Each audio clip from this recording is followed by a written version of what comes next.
ارشاد فرمایا رسول اللہ صلی اللہ علیہ وسلم نے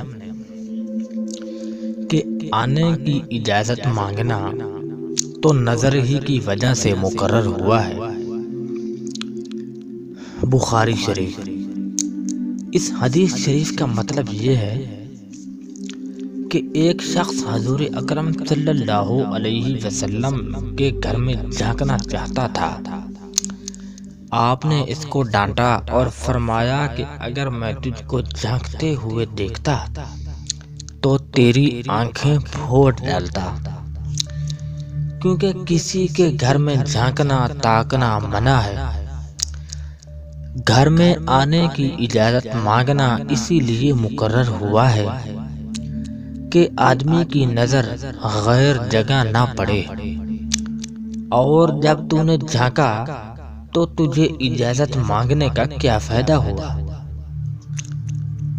تو دوستو، اس حدیث شریف سے معلوم ہوا کہ کسی کے گھر میں جھانکنا تاکنا حرام ہے۔